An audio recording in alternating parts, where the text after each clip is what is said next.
in to another edition of Gas. I am Gresh. He is Jason Anik. You were playing everybody and we're winning the game last night. The head coach is fighting people on the sideline. What do you got for me? I know you're a part of Tight Pants Society. No fucking way is that a gimme, right?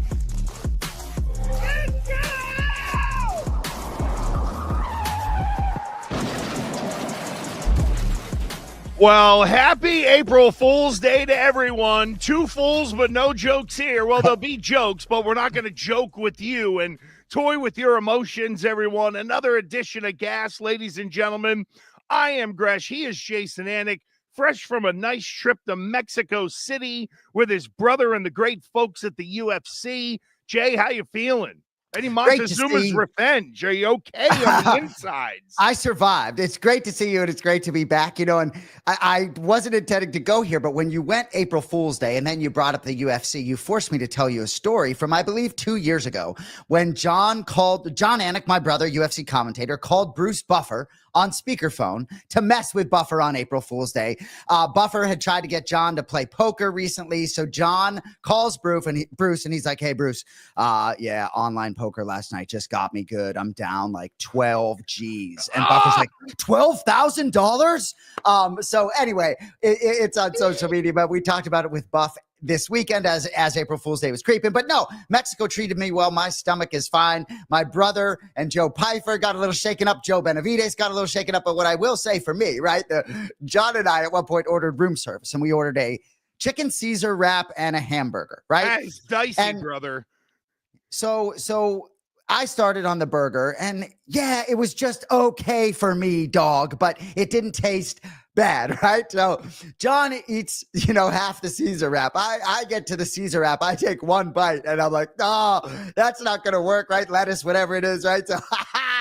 So John's like, "I'll eat it," right? So I go burger. He goes Caesar wrap. But he kept it under wraps. He wasn't like he wasn't throwing up or anything, but just didn't feel great. And ultimately we just, when you ate, you just didn't feel great. So I came home. My wife said I looked a little slim, but happy to be back.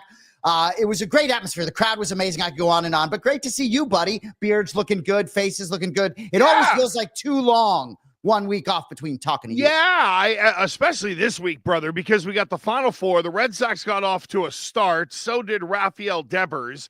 We have a big movement in the football world as well.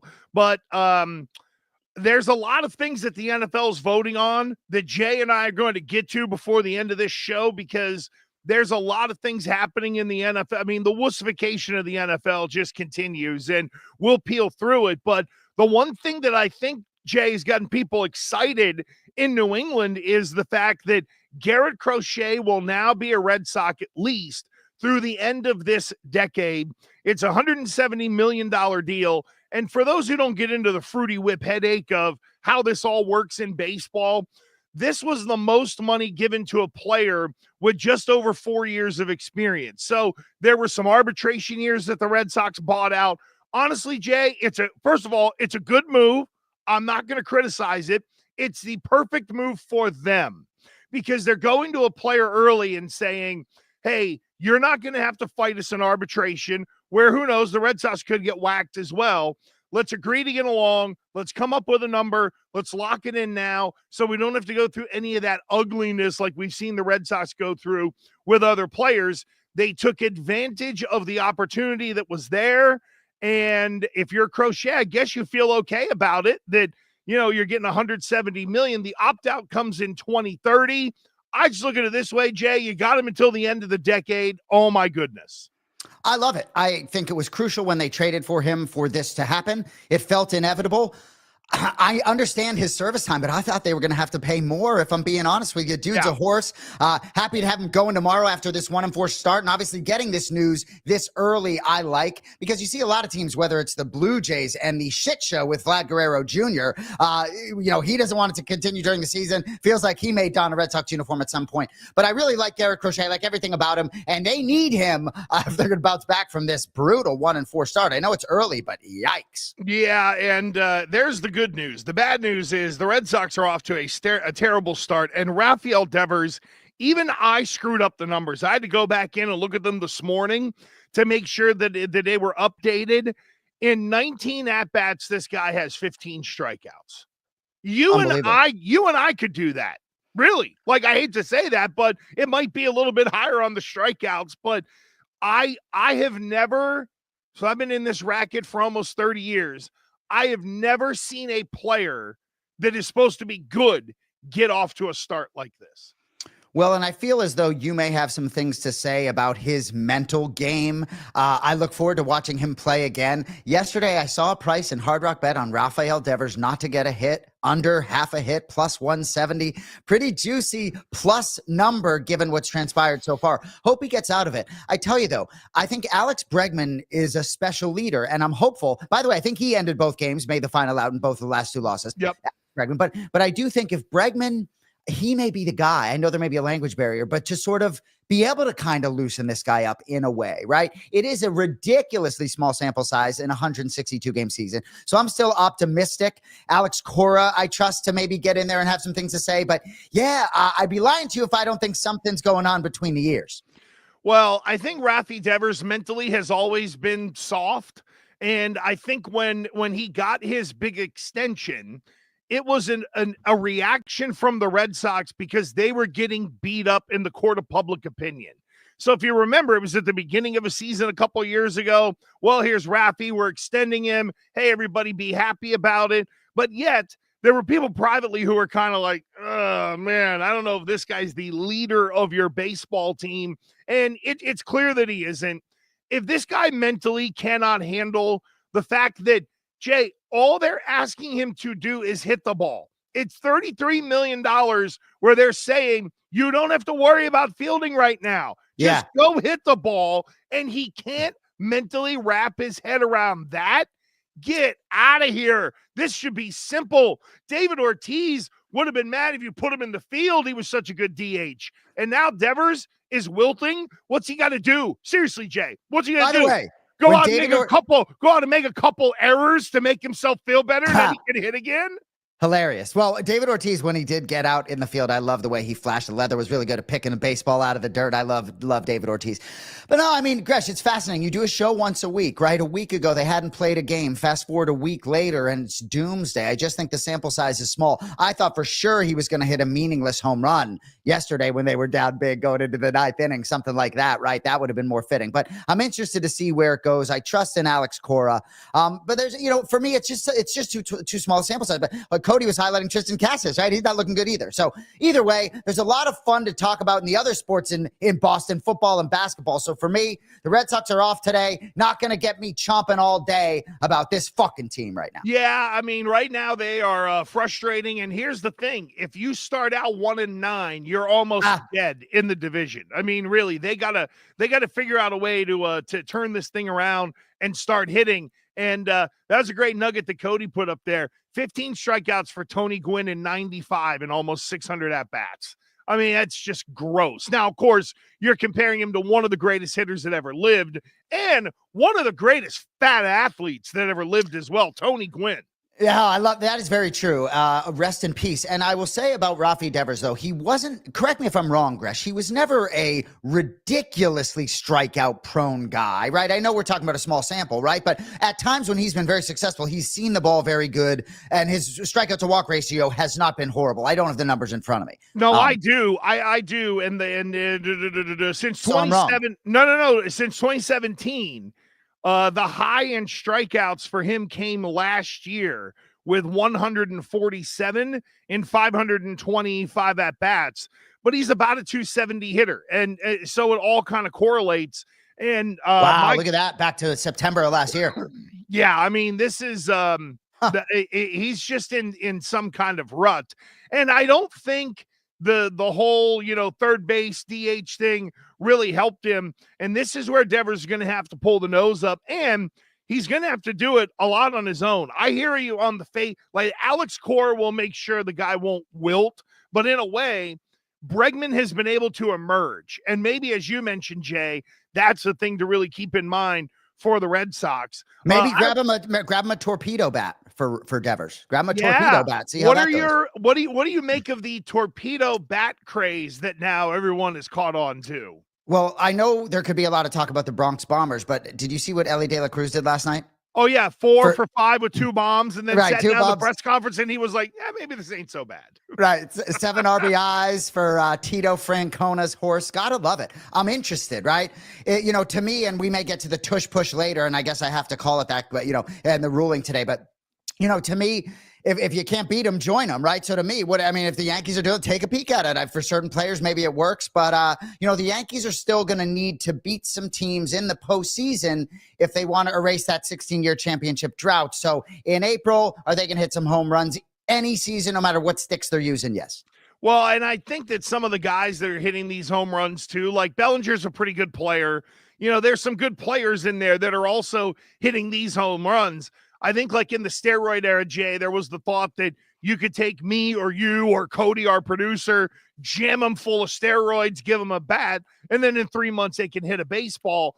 That isn't the case. These are guys that are so precise, and when they hit the ball, they're moving the fat part of the bat up and down the barrel. So we're talking about uniquely talented people, and if it were that easy, everybody would do it. So you still need the talent to drive the ball out of the ballpark. Look, I would rather talk about torpedo bats in Big League Baseball right now than like the disgrace that the Oakland A's are. I mean, their broadcast couldn't even get on the air. They got smoked by the Cubs yesterday. It was like 20-3 or something like that. It is a bad football score. It's not exactly been a glorious start for our friends in Big League Baseball. However, in football, they're voting on rules. Jay and I are going to get to that because we need to unpack some of what was said by Mike Vrabel and what a difference in just like that coaching picture. And I know I'm piling on Mayo. Gerard Mayo couldn't wait to get in that photo because Bill Belichick hated it. And now you have Vrabel in there kind of setting the edge. Like him and Dan Campbell really stand out in that photo, do they not? There's just these horses standing there. Like Dan Campbell is such a moose. You forget how big the guy is. But Vrabel did yesterday, Jay, pump up Will Campbell, the tackle from LSU. Vrabel did leave the door open on the number 4 pick, but a full-throated public endorsement of Campbell, just like we were texting during the week that I had heard from some good people that Mike Vrabel was really high on Campbell. And now maybe with some of the public comments, maybe we're starting to figure out who really is in control, and it's starting to feel more and more like Vrabel is at the wheel here. No doubt, and we'll talk about Mike Vrabel, but the one guy wearing shorts with his hands on his knees, we wouldn't guess that he won the Super Bowl a month ago. Nick Sirianni, the only guy not wearing slacks. He looks like the dude. He looks like the guy who took the photo and then told his assistant, "Hey, let me get in for one," and then went and slid in, and the assistant took the photo for him. Hilarious. In the same way that during Super Bowl week, I fluctuated back and forth whether I like the Eagles or the Chiefs. I fluctuate a lot on this number 4 pick.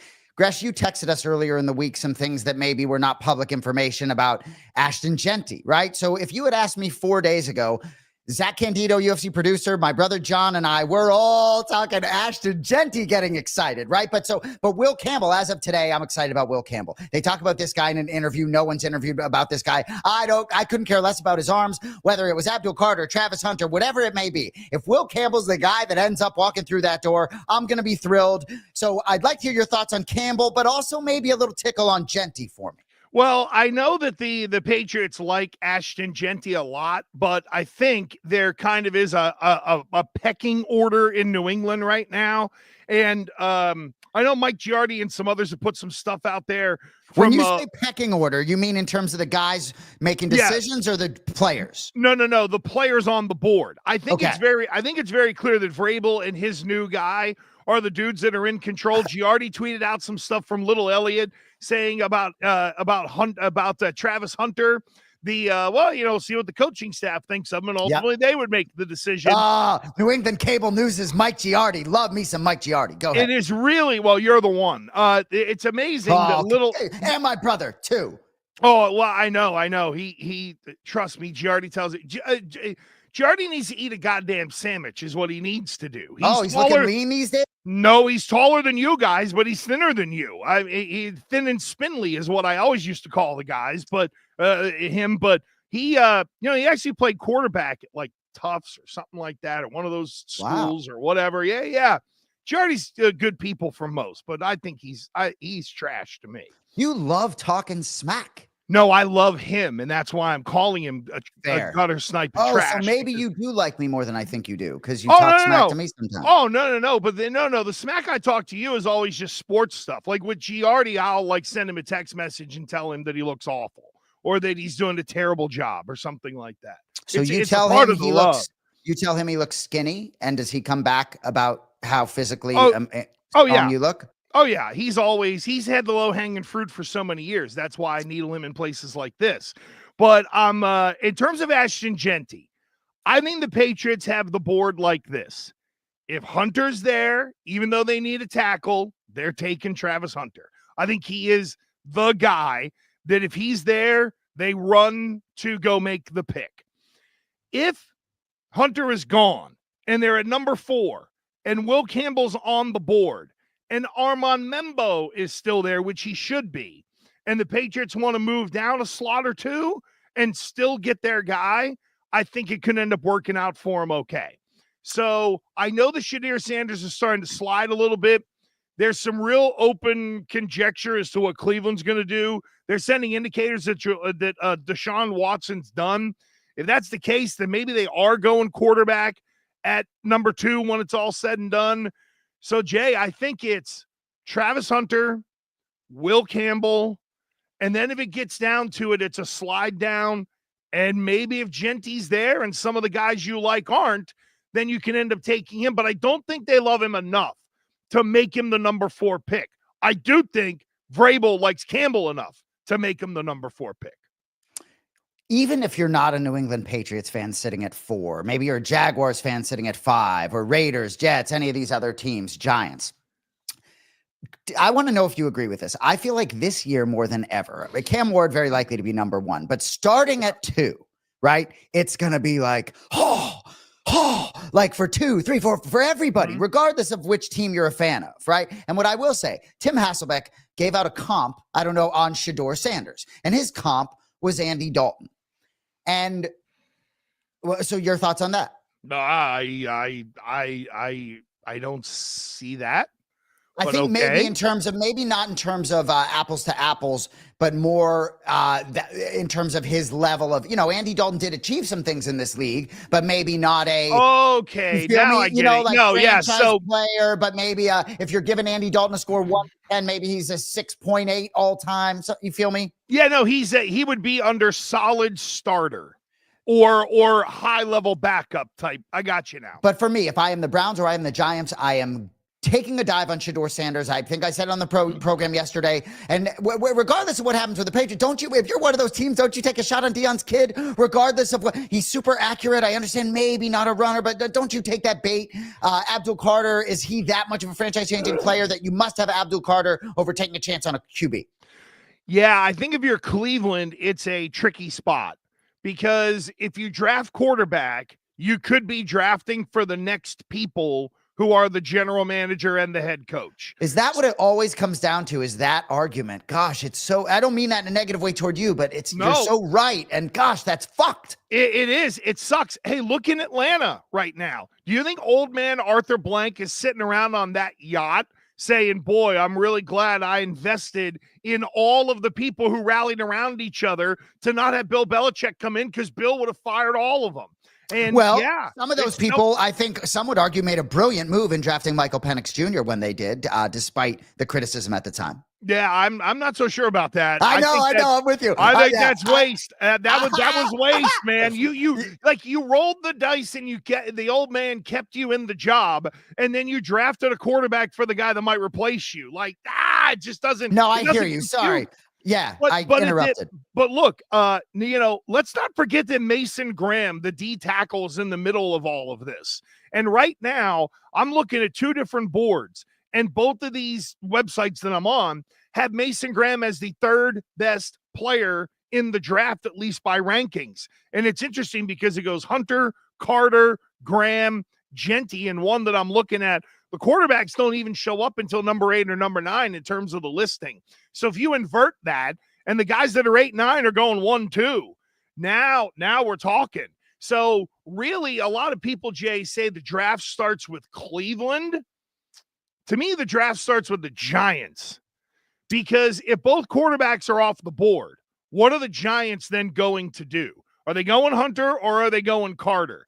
And if the Patriots like Campbell more than they think they need Carter, or they don't have maybe as high a grade on Carter, now we're talking about maybe the slide back a couple of spots because somebody gets horny for the defensive end. Then the D tackle goes off the board to Jacksonville, and maybe you're sitting there at 6 or 7 with an extra pick and Campbell to draft. It's so interesting to me. It gets me so excited to talk about it. If those two QBs go 1 and 2, if Cleveland takes Shedeur Sanders at 2, I do believe that and Hunter, I think, will go 3 in that scenario. I think Abdul Carter will be undeniable for New England at 4, as much as they may like Will Campbell. I'm not so sure, because it feels like the one thing that I have not heard out of the folks in New England is love for Abdul Carter.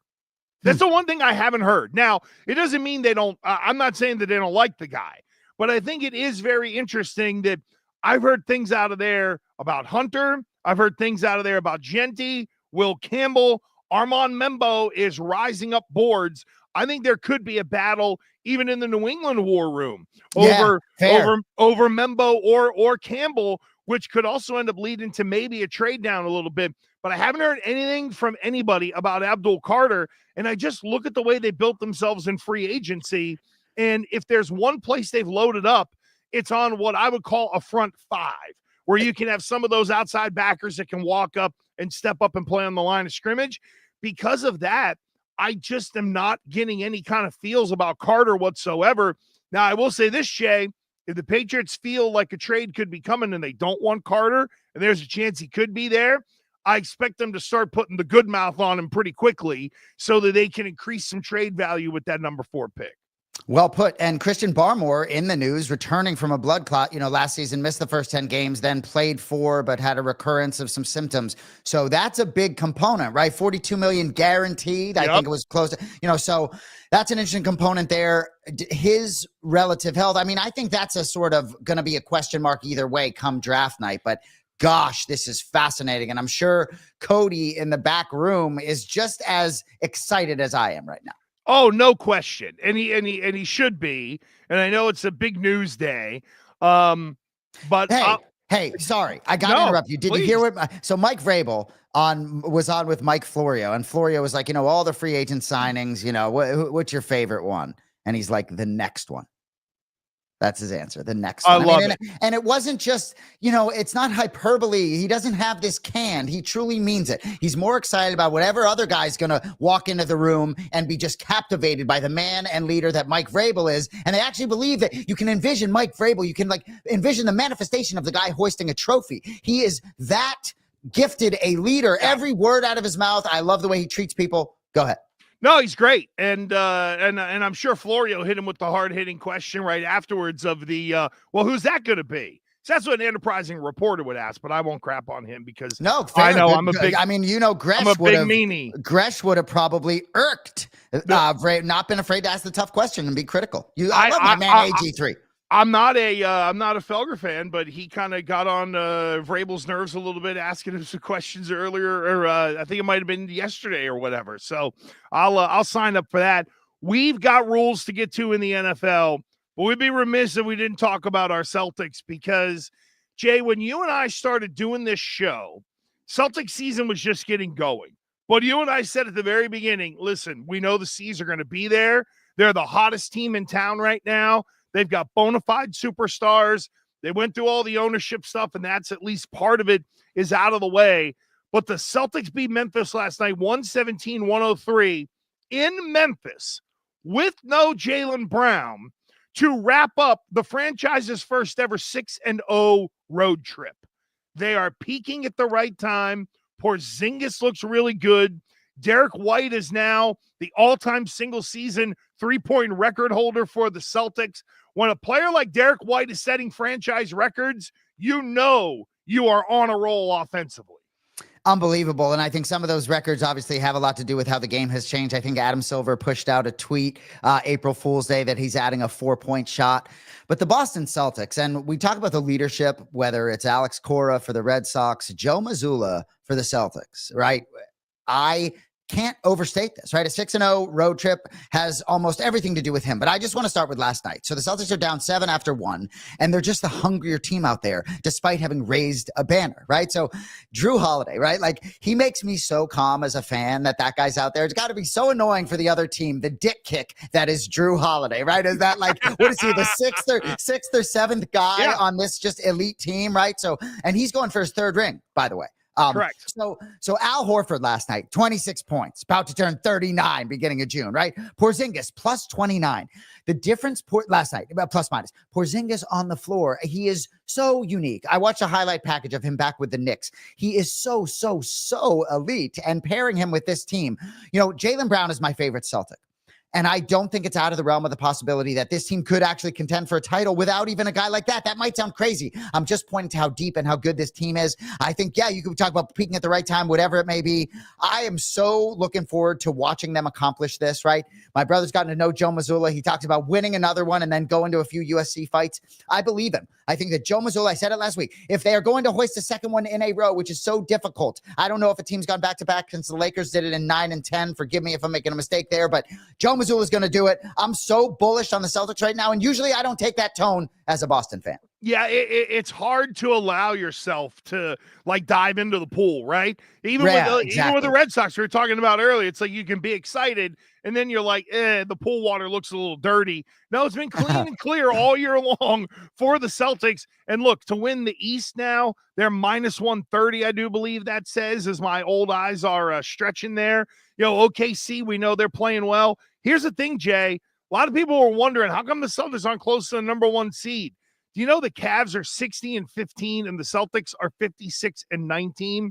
They're only 4 games back out of the number 1 seed, but in showing so much that it doesn't matter to them, it's all about health. And watching the 4th quarter of that game last night against Memphis, that was playoff intensity. You had Ja Morant buzzing around trying to be, there was one point where Tatum got a tech on a call that didn't get fouled, or a foul didn't get called.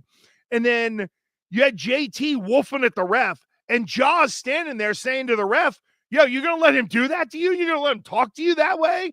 And JT literally looked at the ref and was like, come on, throw me out. Come on, big boy, throw me out. And Ja Morant didn't know what to do, so he went down the other end and committed a turnover. Celtics came down the other end. They get the layup. They started to pull away in the 4th quarter. That's the other thing. The only tiny worry I might have is JT's emotion, but it wasn't Joe Mazzulla. It was one of the assistants that grabbed him and said, all right, let's not get this technical. Let's not get you suspended. Calm down. You can be pissed at this ref all you want, but don't do anything stupid. That's the difference between Memphis and Boston. Memphis, their guy says, no, screw it. I'm going to go to the owner and get the coach fired 9 games before the end of the regular season when we're the number 2 seed in the West. And Cody put in the chat, Tatum with an edge would be a monster. And I think it's finding the way to channel that edge. I think sometimes that emotion is sometimes a little bit immature at times. I think he's improved it quite a bit.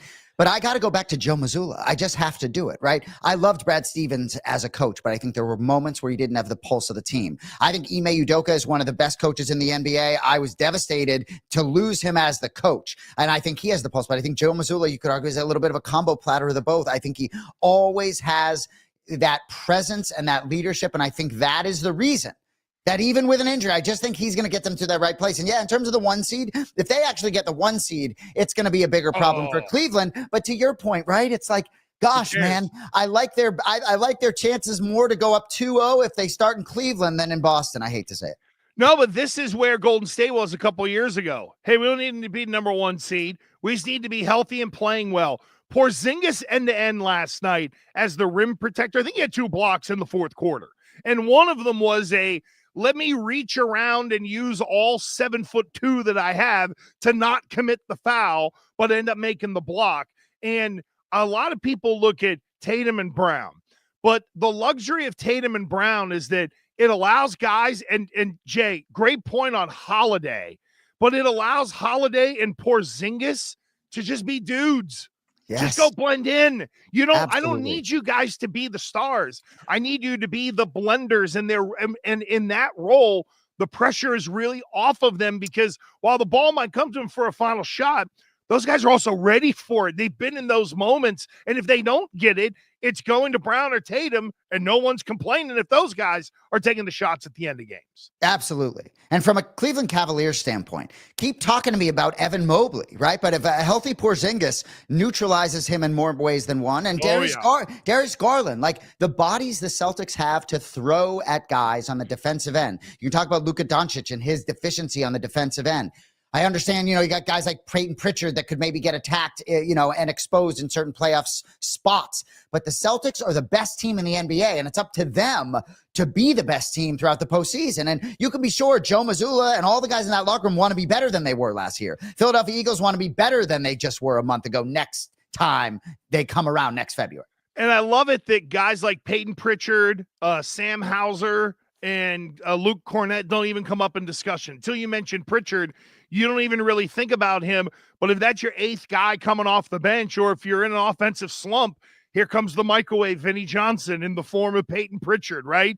Who's our Dave Corzine? Who's our giant white in the middle? Here comes Luke Cornett. I love it. Cody, do you know who Vinnie Johnson is? Do you know, Cody? Negative. Let us know in the chat. He does not. Cody, you gotta look up Vinny. See, I knew, Gresh, this happens to me all the time that you say Vinnie Microwave Johnson, and I know. And maybe our audience is old as fuck like us, Gresh. But man, Cody doesn't know. Cody, go down to Vinnie the Microwave Johnson rabbit hole later today. Yeah, you could also go maybe for a more modern reference, it might be Robert Ory, who was a guy that you could bring off the bench on a championship team. If Cody doesn't know Big Shot Bob, the show ends. We're done. We're unplugging. That's it. Do you know Big Shot Bob, Cody? That's it for Gas Morning Drive. Save first. That's amazing. Cody, oh my gosh, I feel so old. Cody doesn't know who Robert Ory is. How many rings does the guy have? How many NBA championship rings? And when did he retire? Hold on. I got it, because it's the running joke to tie to LeBron. How many rings does Robert Ory have? Not one, not two, not three, not four, not five, not six, but 7. Got it. He says he knows of Robert Ory. Ory. You know what? We're going to have a segment on this show starting next week where we're going to come up with athletes, Gresh. Maybe we'll each come up with 5 of them if Cody has heard of them. And for all you old folks, you'll enjoy it. Oh, I love it. I'll be making comparisons to left tackles not named Bruce Armstrong, and see if Cody can recognize it. Folks, you have found Gas the Gresh Anik Show. We're here each and every Tuesday. You can find us on YouTube. We're all over Twitter as well. You can get us at The Real Gresh. You can find us on YouTube at The Real Gresh as well. And I do want to, before we get to the votes in the NFL and stuff, I got a couple of things cooking this week. Wednesday, I'll be on the Infinity Sports Network, 3 to 6 p.m. And then how about this on Sunday, 10 a.m. to 1 p.m. Of all the people they could have picked, it was me to host a Final Four show on ESPN Radio on Sunday. Actually, the analyst, Tim Welsh, former PC coach, was like, oh, put Gresh in there. We'll be fine. So Coach Welsh is going to do it with me. And I think we might be getting like a player from the ACC network or whatever. They throw him in there, fine, mix him in, whatnot. So it's after the Saturday game, so we get to react a little bit and then also look ahead to what turned out to be a very chalky Final Four. Do you have any Final Four thoughts, Jay? A lot of Final Four thoughts, and that's a great spot for you. That's going to be fun, and certainly I think you'll have some action on the games, which will make it pretty interesting. Oh, yeah. I filled out a couple of brackets, which I haven't done for the last few years because, again, the theme of today's show is that I'm old. But I was chalky in every bracket I filled out, almost every one where I expected chalk. I'm really interested to see where this thing shakes out. And during the UFC fight night, Florida was playing. And for those of you that tuned in last week, my brother John has a ticket on Florida, 30-1. He placed, I think, in September and October to win the whole thing. So that's been sort of the theme of our fandom of this sort of whole thing, hedging that or whatever. So we're in Mexico City, and we're just really not in a position to be able to hedge this ticket the way we want. He was able to hedge it in the game they played to get into the Elite Eight, but not really able to fully hedge it. And so for those of you that watch that game, Florida was down 10, almost lost to Texas Tech, but found their way into the Final Four. In terms of what I like moving forward, Gresh, and I'm really curious what you think. I like Duke to win it all. They're minus 250 in this next game coming up against, not against Auburn, against Houston, excuse me. I just like them. The best player, I think they have a way to get it done with Cooper Flagg. I like them minus 250. I'm tying that to the Yankees. I'm tying that against the Red Sox. Duke money line I like. I'm going to be rooting against Duke. So the points I don't know about yet, but I just think Duke is going to, I don't think Duke's losing. I like them plus 110 to win the whole thing. I just don't think they're losing. And when I reference back to John's bet at 31, I think he needs to be really careful finding his spots. Florida's a 2.5 point or 3 point favorite against Auburn. I did play Auburn plus 3, but I'd be lying if that wasn't a little bit of a happiness hedge for my brother.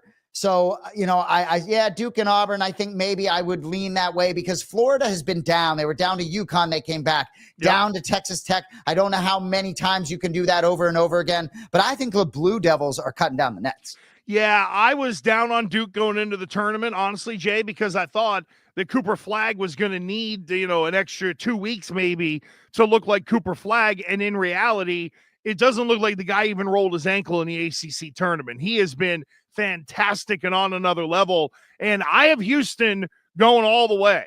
And I'm nervous because I like Houston and Kelvin Sampson has done maybe John Fanta of Fox said maybe the best rebuild job in, the last decade or two. By the way, I got to talk to Fanta on one of my national shows. Good dude. He's got that Chris Farley look, but he really knows his stuff. I love it. I dig the dude, but did you hear Kelvin? Sorry, real quick. Did you hear Samson when someone said Gonzaga instead of Gonzaga? And that was beautiful. You had to love that. Yeah, that was I'm sure your brother might have loved that too, considering he has to, say Hacienda, Noguera, Primero, Rivera. Without question. And when John and Zach, the UFC producer, where we're all together, right, talking about Ashton Genty, I'm like in my head, because Zach's a Patriots fan from Boston too. We're there, is it Genty? Genty, right? I'm with my brother. I'm like, am I pronouncing this right? Oh yeah, it's Genty, and yes, and I tried to be like a pronunciation freak, but on the other side, the Auburn-Florida matchup. Well, the one thing I do hate is that it will validate the SEC in some way. The SEC and their football fans have become the most arrogant folks. And if an SEC team wins the national title in basketball, it's just going to embolden those people. So I hope Duke or Houston wins on the other side, just for the sake of talk radio. But to your point, it's a good thing that Florida can come back. They did it against UConn, like you said. It looked like they were down to 2 and the rent was due against Texas Tech. And it took them 2 minutes to go on a 9-0 run and tie that game, I think, at like 75. And that's the other thing, too, about Florida. Keeping pace with them, make them really, really difficult. But I hate to say it, right now, if there's one team I'm feeling going into the Final Four, it's probably Duke. Yeah, I hear you. So I think Gresh, I think what you need to do for the early game is I think you need to place a larger wager than you typically would, right? Why is that? A couple units, because I think you can give yourself a nice little bit of juice either way, right? You can be really feeling yourself after a nice whack on the first game, or you can sort of be really cantankerous after a loss, right? So I'd get aggressive in that first game. I would maybe take Auburn. So that game's 6:09, right? What time do you go on the air? Well, no, I don't go on until Sunday for this Final Four show. So we're reacting to these games. Both games. So, yes. I'm sitting there watching these. Okay, I misunderstood. I thought you were on in between some of these games. Maybe we're on the Sunday in between Saturday and Monday. I got you. All right. Well, so either way, I think you got to go aggressive in the sports book to give yourself some extra juice on Sunday. Agreed. That's all. Agreed. You got to, honestly, maybe the team, if you believe that Raffy Devers is going to snap out of it, because is he going to snap out of it with a single or is he going to snap out of it with a dong? So I just wonder if maybe taking chances on the eventual Devers home run that the odds are going up and up for and pairing it with some Final Four action, maybe that's an easy way to bake in a little bit of juice if you've got heavy leans on the Final Four. Anyway, I digress. Let's get to the NFL, and Brother, God, the new rules. This is what happens every year. We have the NFL. Oh, you know what? Let's touch on this real quick before I start bemoaning the NFL rules. It came out earlier today, Robert Kraft, who controls his whole Patriots Hall of Fame. He could put Jason Anik in as the fan of the year if he wants to, because he owns a damn thing, right? Kraft announced that Bill Parcells will be inducted into the Patriots Hall of Fame. And for those who are in New England, they know that the Patriots Hall of Fame is voted on by the fans. It's normally one person every year. They try to be exclusive. I know Vrabel got in. That started some of the discussions behind the scenes with him and the Crafts. But long overdue, I think, Jay, for Parcells to get in the Hall of Fame, even though people like Cody and others might not know who the guy is. Well, that's hilarious. Typically, they have a vote, but guys like Thomas Brady and Dante Scarnecchia got in without any vote. It'll be the same for Bill Parcells. I love this.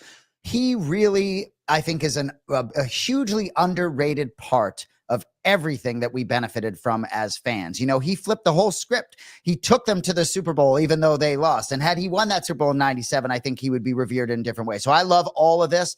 I think Bill Belichick would give him a lot of credit. There was a documentary a couple years where they were sitting down at a table together. It was absolutely riveting. Should have happened sooner. Love that it's happening. Can't wait to hear him on the microphone. I know that Cody put in our chat, Parcells IMO, one of the best GMs in NFL history. A lot of the ways of the Bill Belichick salary cap management and putting together football teams really did start with a guy like Bill Parcells. And Jay, I know that you're a little younger than me, but if you remember the St. Louis Patriots, remember that was the thing at the time, at a time where the Patriots were going to be moved to St. Louis, and you had James Orthwein in there, and you had Victor Kayam in there, the old Razor guy. So there were ownership changes, but then it was, hey, we might be going to St. Louis. So much, in fact, and I have no problem saying this on the air, Zolak, my boy Zoe, has a whole bunch of prototype St. Louis Patriots gear. No way. Oh, yeah. He had, I think in his trophy case, he has a St. Louis Patriots hat just sitting in there in the west wing of his house. And for those of you youngins like Cody, this was a absolute real thing. I remember having thoughts and discussions that we were absolutely going to be St. Louis Patriots fans for the rest of our lives. And we were going to follow that team there. You know, when a lot of people may or may not know, the Cleveland Browns obviously were for the Ravens. Yep. The Browns became the Ravens, right? And then the Browns come back. And if you were a Browns fan and you left with the Ravens, do you go back to being a Browns fan? But yeah, that's fascinating. It really is crazy times, and Parcells was a big part of keeping the New England Patriots, and it was long overdue and good that the guy ends up getting in. All right, a couple of things from these NFL owners meetings. Number one, and this to me, Jay, screams the NFL owners do not have the balls to ban the tush push. The owners have tabled it, kicking the decision down the road. So it looks like for 2025, the tush push will be in play.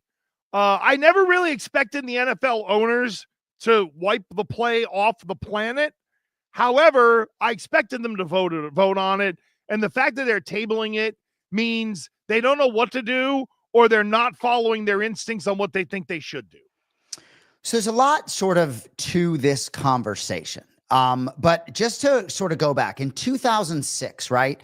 It was against the rule to push the ball carrier, right? Even a running back, yep. It was against the rule to push that. They never called that, so they took it out of the rule book, right? So that is no longer in the rule book, right? If that was put back in the rule book, that would obviously eliminate this type of play, right? But the coaches that I've heard that are against it, whether it's McVay or LaFleur, right? McVay says the optics of that play, it looks like a rugby scrum, right?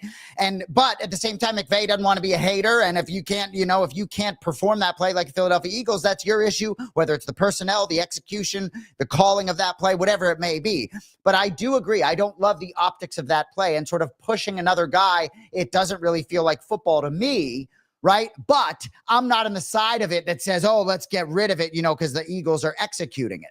Your thoughts on that play, given you were a former lineman? I blame Reggie Bush for all of this. I go back to 2005 at Notre Dame when Reggie Bush put pushed Matt Leinart into the end zone in that 34-31 win. If you remember that, that's what started really the discussion of the can you push people in. Then the NFL tried to jump on it, and we know their rule. Look, I think there's the old adage of find a way to stop it. I know what I would do. I know how I would coach it up to try to stop it. But at the end of the day, it's about the linemen, not the people pushing the running back. And that's the part that I think it is kind of being missed here. You can stop this play. You just have to have a lot of beef and good technique up front. And I think this play will ultimately go away. Doesn't it feel like the momentum is building? No one just has the balls to pull the plug yet. I agree, but I think that's very well put. Jason Kelsey run that for a long time, future Hall of Famer. So I think your point's very well taken about that those linemen do matter. But I do agree that it doesn't really feel like a football play. And that's why I sort of ultimately think just eliminate. If you can't push anyone from behind, it really does eliminate that rule. And I will say too, even when you see it in the field of play, yeah, if it's your team, sometimes you're like, oh, look at these brawlers. You got seven guys pushing a guy. But it does feel a little gimmicky, even in open space to me. So I wouldn't mind it going away. But I think there's also a lot of like football guys that don't want to be the guy that says, oh, you know, well, you got to stop. They want to be the guy. Oh, you got to stop. You got to stop it. They don't want to be the guy that goes the other way. Think of this, Jay, real quick. How many times did we see Bill Belichick take a rule and manipulate it and make it work for him, right? Like if you remember the Baltimore playoff game, Shane Vereen's on the line of scrimmage and, you know, Baltimore couldn't figure it out and then they complain. I think there are a lot of coaches in the NFL who look at this and say, hey, man, you found a way to work within the rules and build a better mousetrap. Now we've got to do it, or we've got to find our edge on the defensive end to sort of turn around and stop it. And I know I jumped in on you, but I think for a lot of coaches, it is the don't take away my right to kind of blur the lines with the rules a little bit. I'm a big NASCAR fan, and they say, if you ain't cheating, you ain't trying. And there are drivers who say, hey, if my crew chief doesn't get suspended or slapped along the way, I'm actually kind of disappointed because I'm wondering, is he really pushing the lines of the rules that you have in any sport? Well, fair. And right, in terms of holding, right, if you're not using your hands a little bit physically in certain sports, basketball, football, whatever it may be. No doubt. So one rule that did get passed that I'm very interested to hear your thoughts on. The football now moves to the 35-yard line after a touchback. I have a lot of I feel like I have a lot of differentiating thoughts on this. What are your thoughts on this? Well, they've screwed up the kickoff. So because the NFL ran into the oh my God, we can't have people getting concussions on kickoffs. Everyone's looking at it now. It was, well, let's just try to eliminate it. And now the pushback from fans is you've gone too far. You've completely screwed it up. So this is the, well, you know, we'll make it punitive for people that have kickers that are really good. You know, you could just monkey with where the ball is kicked from and maybe get some of the same results instead of making a touchback a bad thing. Because now if I'm a returner and I know that ball's going to hit at the 5-yard line, I'm just getting out of the way, letting it roll into the end zone, take the automatic touchback, and now I'm getting more free yards. So I know they put out all these, you know, fakakta numbers of, well, it'll increase this, it'll increase that. It's going to increase two things, Jay. Kickers trying to hit balls like lob wedges off of the tee, and returners that are going to go, nope, I'm just going to let this thing go, and it'll go right into the end zone, and my team will get a big advantage. When I first saw it, I was like, oh, no. And now I'm like, oh, yes, right? The 35-yard line, not much of a difference other than kicking it out of bounds, which gives you the ball at the 40, which is hilarious to me, that 5-yard difference. But I will say there were often times where Bill Belichick was almost ahead of the curve, really trying to hit the lob wedge to the 10-yard line to sort of capitalize on that. So for me, the fact that, do you agree with this statement, Gresh? Kickers will be trying to avoid touchbacks all the time. I kind of think so. It really depends on the coach, because if you're a bad team, what's worse, allowing somebody to start at a 35-yard line or trying to kick the ball down to the 5 where a talented returner might end up slicing and dicing you anyway? So I gotta text Rizzy on this and be like, dude, what do you make of this? Because, a special teams coach in the NFL will know all of the dirty data as to why the NFL did this. It's so contradictory, right? Even if you line these guys up differently so they don't get a running start to be able to sort of torpedo a guy, as we use a term from the baseball conversation, but the fact that they are going to have all these more returns and as we try to sort of avoid injury is hilarious to me, even though I like it as a fan. But I'll tell you right now, there's no way, one first down, you're at midfield. There's no way you give the team the ball at the 35-yard line. I think it's a whole different challenge, I would think, for a kicker on a regular basis to sort of hit that lob wedge, as you said. Well, and it's also, what's the philosophy of the coach going to be in certain situations?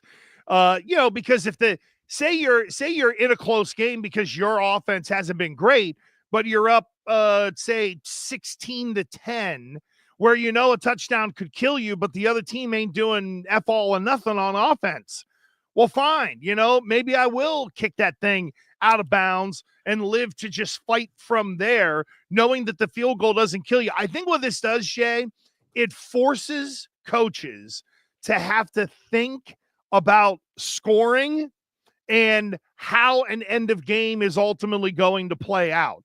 Do you go for 2 to make it a 4-point game, knowing that your guy is terrible at, say, the pooch kicks, but he can boom the thing out of the back of the end zone? Do I go for 2? And if I miss that, now I'm not maybe kicking it off out of the back of the end zone. You see what I'm saying? Yes, but for me, right, I think you can take so many chances as a kicker, right? If your job is to kick it out of the back of the end zone, right? Mm-hmm. Knowing that it's a 5-yard difference if that ball goes OB, I'm playing around with different trajectories of the ball, hitting some bouncing balls that could be really difficult to field around the 15 or so, because if it goes out of bounds, you're not right. I mean, I think that, is your coach really going to be pissed if you take a shot and the ball's at the 40 instead of 35? So I think it's going to be, I like that the NFL is bold. Cody, what do we got here? I can't see the top, so I don't see what we're looking at, but no, it looks like a lot of touchbacks. These are the kickoffs, I think, by individual team this year, if I'm not mistaken. Yeah, the locations of landed in the end zone from AFC teams. Yeah, most people just boot it out of the back. But again, the NFL also told the teams, essentially with the rules they put into effect a couple of years ago, that they wanted to eliminate the kickoff. And they never thought about the way the fans would ultimately react to it. Now, they wanted an onside kick modification, and apparently they're going to kick that down the road, and they'll talk about it in the May meeting. But again, this is the worst thing.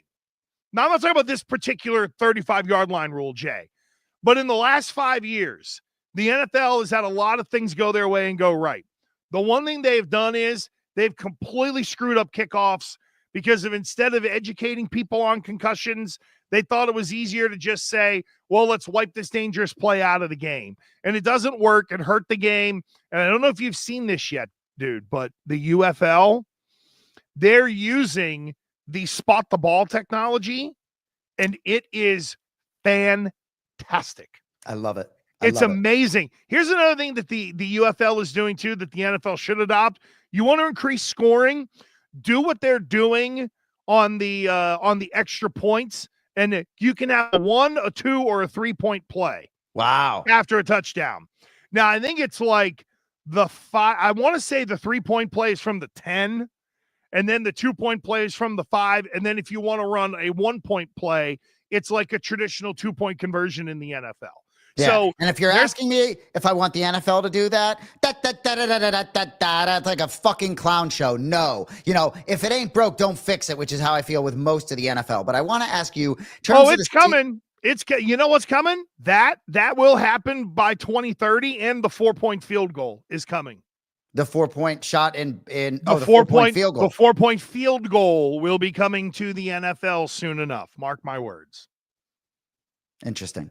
So I want to ask you, teams that win their divisions in the NFL with a 8-9 record or whatever it is and host a playoff game, a lot of rumblings. Another team goes 13-4 but doesn't win their division. They should go there.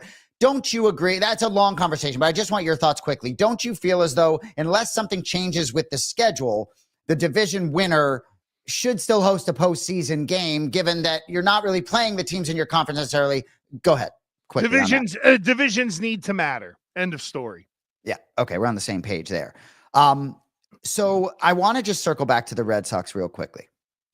So because I think it's very interesting when you host a weekly show, and it does feel like 3 weeks between all these shows, right? But it is so interesting how, even though I say, oh, small sample size, right?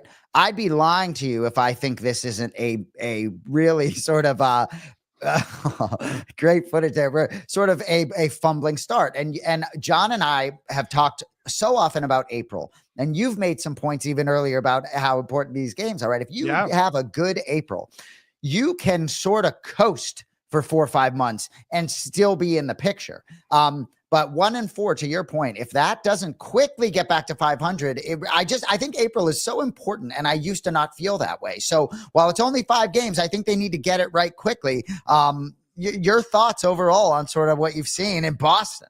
They can't lose today. Here's the thing. You can't win it in April, but you can lose it in April. And that was a big league manager who said that to me. So that's the real worry, is that are you going to play yourself to a point to where you're 8 games back in the division after a month and you just have no chance? You're in quicksand and you can't get out, and you're automatically thinking about the wild card.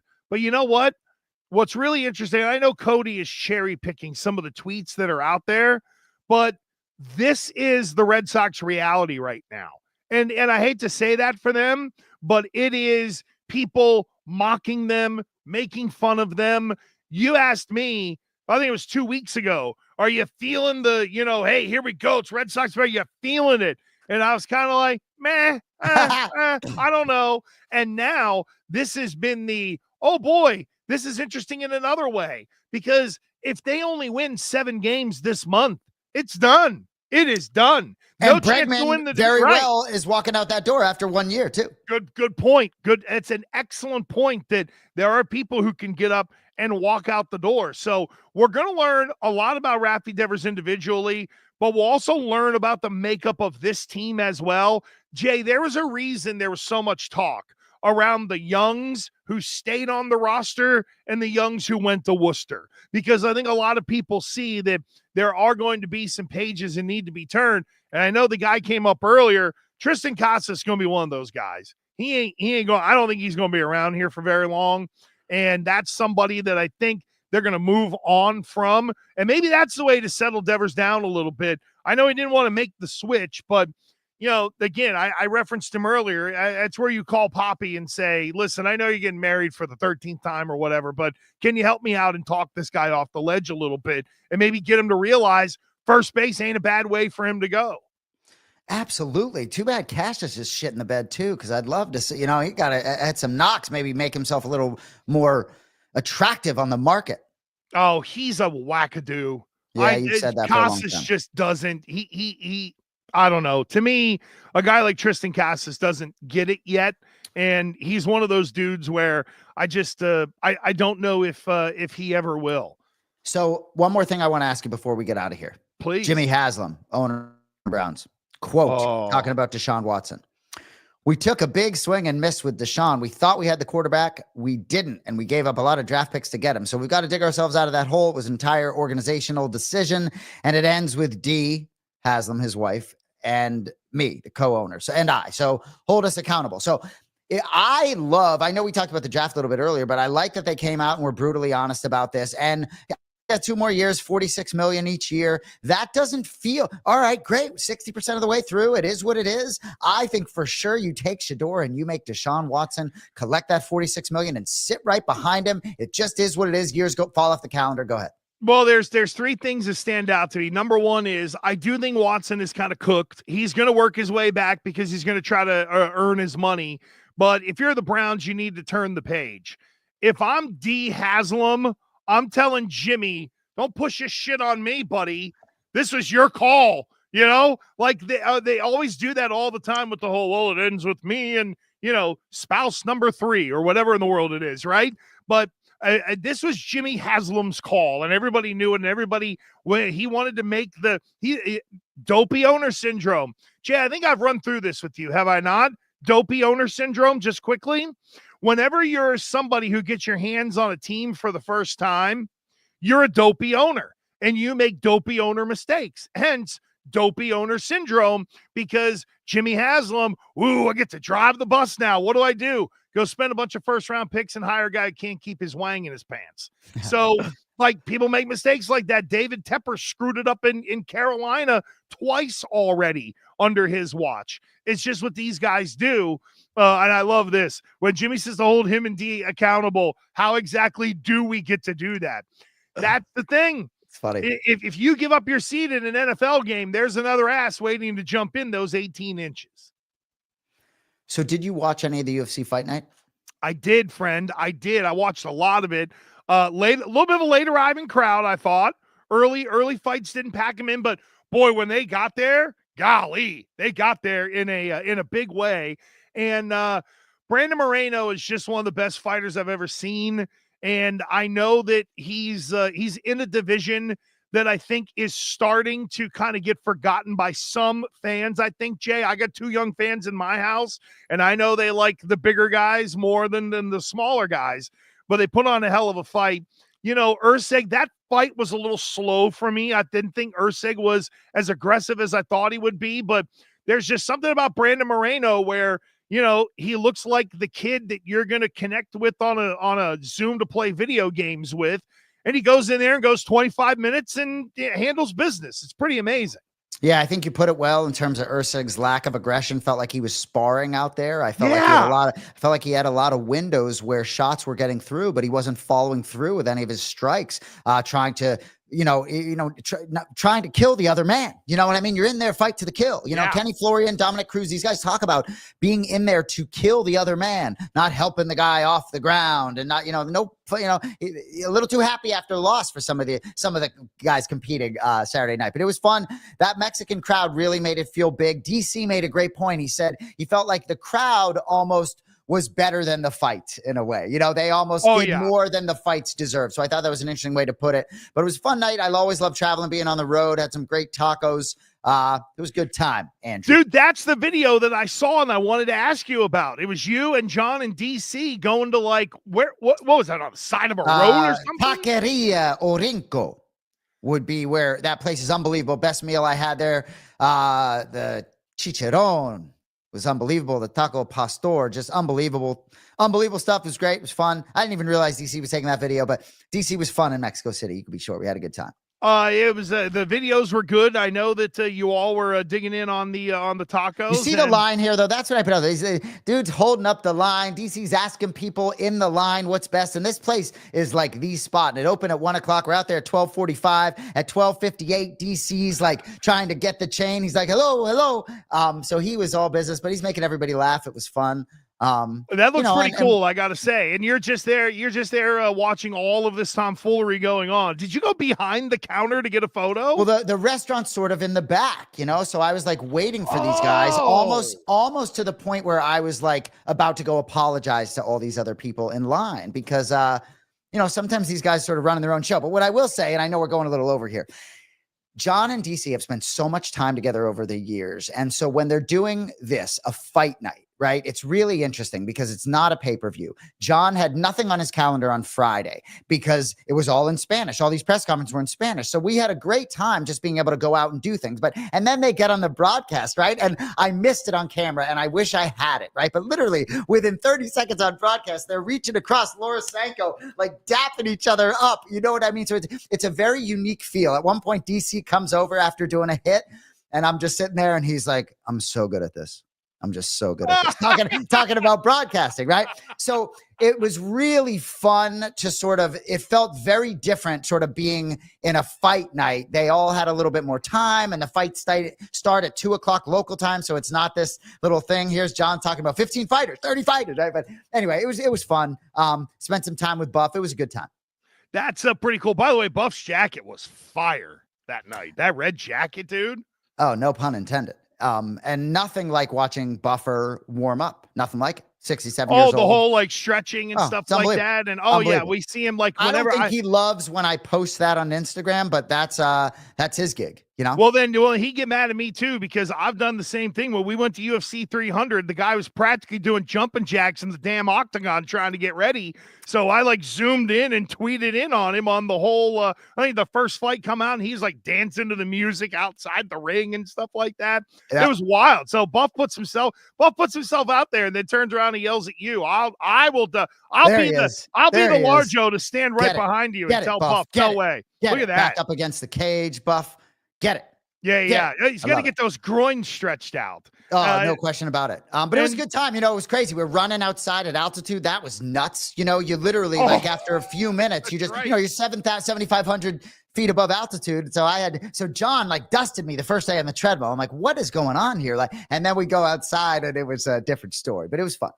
I was going to make a joke of what did DC do, but nevertheless, I know that he's not running with you guys. No, nor would I be. Maybe some calisthenics in the room, and Plinio Cruz there, the man. Another story, Poeton, right? So as you all know, John Anik and I know we're way off the rails here, but John and I we're identical twins. We look a lot alike. So I come downstairs at one point in the hotel, and the only man sitting there is Poeton, about 100 feet in front of me. Just Alex Pereira, right? He's looking at me like I'm John, you can be sure. Probably has no idea I exist. And so I'm like, all right.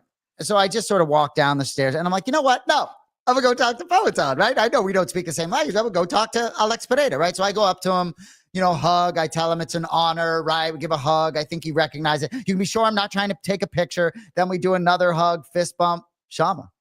That's Shama, baby. He's awesome. And then we were gone, but he's the man. But Plinio wasn't around. Had he been there, it might have been a different story with some translation. But there you go. It was fun. I hadn't been to a fight night. And most of the time I'm going to these pay-per-views. So I turned around at one point and I said to some people I was with, I was like, is this, are we going to get Teenage Wasteland here? Do they do that on fight nights? I was embarrassed to ask, but it was fun. And this kind of replaced the Seattle trip that you guys were going to take when the Dom unfortunately got hurt and had to back out, right? Now I know John was working it. No, well, John was not working Seattle. Seattle was going to be not working, like you said. Yeah, that we were literally just going there for Dom. But I did get to watch these fights with Dom, which was pretty fun. That's cool. Yep. But Dom knows John really well, so it's honestly sometimes like having a third twin. Dom's kind of on my side. He's giving John a hard time about his focus and seriousness, so we have a good time. When your third brother is ever in the mix with these people, how does he get to commingle with them very often, or is this more, hey, this is the twins world? He's a different cat. He had the opportunity to go to dirty boxing and he abstained. It would have been a nightmare for him. He would not have liked that. Now he's a sports fan. He's a Boston sports fan. He's a good man. He's a nice man, but maybe a little more introverted, but the whole scene, but he is not a fan of mixed martial arts. You can be sure you can count on one hand the number of times he's watched John's work. Do you know what I mean? I like it. More likely to be tuning into Gas Morning Drive. Oh, there you go. We got a lot of people tuning into Gas Morning Drive who will send the DMs and ask questions, and we thank them. People that you know way better than me. But that is it, folks. We're out of here. I think we've hit everything that we wanted to hit today. A little bit of Final Four, NFL rules. Oh, Steph Diggs. I forgot to ask you about Steph Diggs coming in. And on last week's show, wish we had cut it up. We talked about the upside, and then we get off the air, and then it happens. But yeah, I'm super excited, and I don't think the full contract terms have come out yet. They have. They have in there not. They have in there not what they thought. It's really only 18 million guaranteed, 26 million guaranteed in part because of injury. It's short money relative to today's prices. But I could go on and on. He wants to win. 31 years old is not ancient. And I think there's certain guys that are going to be able to play into their 30s. There you go. I like that. Just don't be a dick. That's all I ask. Just, don't infect other people. And I hope there's enough that I think anyway, Jay, that there's enough on the roster to make sure that he wouldn't metastasize. Cody says we need some dicks. I agree with that. But he's not a dick. And just because he wants to win, and maybe him getting the football sometimes crosses over with winning. You got Mike Vrabel at the helm, and Stephon Diggs put in his Instagram story the next day like a picture of Vrabel. Oh, I love it. He did a great job with the Instagram story, and I think Diggs comes here a little humbled, which I think needed to happen. All right, that's it. We're out of here. We've given you everything we can today. Tell all your friends about Gas. Make sure you subscribe at The Real Gresh. That's where we are. You can find us on Twitter Live. You can get us on Insta as well, each and every Tuesday at 11 a.m. I am Gresh. He is Jason Anik. Great job by our guy, Cody Merrow. We'll see you next Tuesday. Appreciate it.